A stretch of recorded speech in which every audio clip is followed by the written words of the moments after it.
Fala galera, Davi aqui e hoje vamos falar sobre um tema que mudou a minha vida.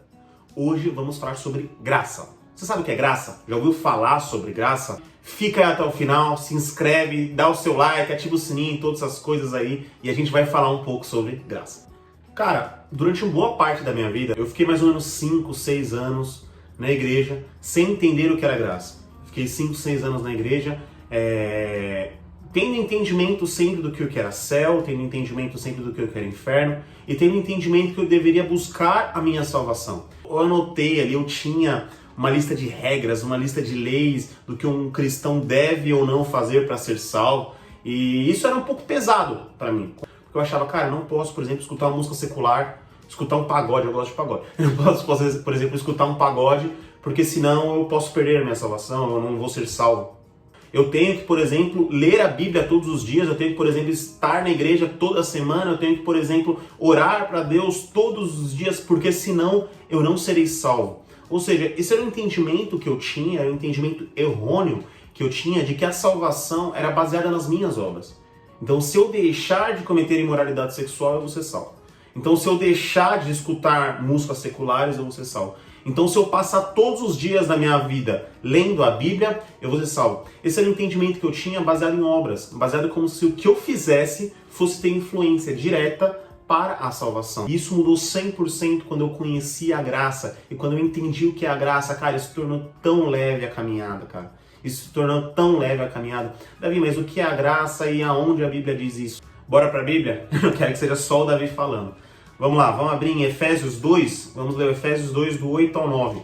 Palavra do segundo maior homem que já pisou na terra, Paulo de Tarso. Pois vocês são salvos pela graça, por meio da fé. E isso não vem de vocês, é dom de Deus. Não por obras, para que ninguém se glorie. Não vem de vós, é dom de Deus. O que Paulo está querendo dizer aqui? A salvação não vem de obras.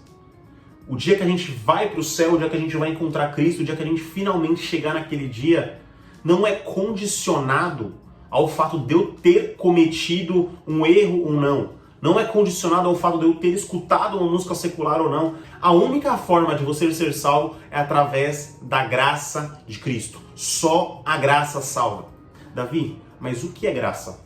A partir do momento que Adão e Eva pecaram, todos os seus descendentes nasceram pecadores. Então, se você peca hoje, não é simplesmente porque você é uma pessoa péssima, é porque a sua natureza é pecaminosa graças a Adão e Eva. E a Bíblia fala que a consequência do pecado é a morte. A Bíblia fala que no céu não entra pecado, ou seja, eu nasci destinado ao inferno, você nasceu destinado ao inferno. Não tem nada que a gente possa fazer que anule todos os nossos erros durante a nossa vida inteira. Nós nascemos destinados a isso.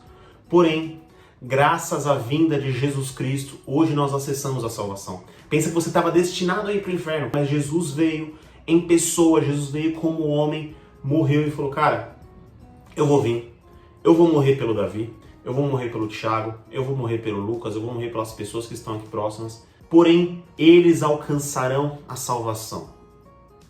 Eles não merecem porque eles pecaram, eles não merecem porque eles erraram, mas eles vão alcançar a salvação através do meu sacrifício. Isso é a graça.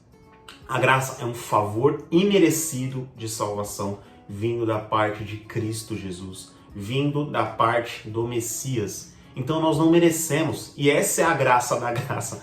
Você não merece, você não fez nada para merecer isso, e é de graça. Então a graça quer dizer que todos os nossos pecados foram perdoados. E nós somos salvos, nós somos geração eleita da salvação. E Davi, o que eu preciso fazer? Apenas entregar a sua vida para Jesus, cara. É só isso. Entregue a sua vida para Jesus e a partir do momento que você entregar a sua vida para Jesus, você conhecerá verdadeiramente a graça.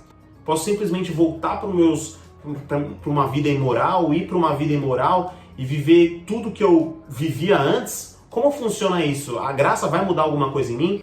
Bíblia. Tito 2, 11 e 12, Paulo de Tarso de novo falando. Porque a graça de Deus se manifestou salvadora a todos os homens. Ela nos ensina a renunciar à impiedade e às paixões mundanas e a viver de maneira sensata, justa e piedosa. Nesta era presente, a graça faz duas coisas. Primeiro, a graça salva e segundo, a graça ensina. Davi, eu quero viver isso.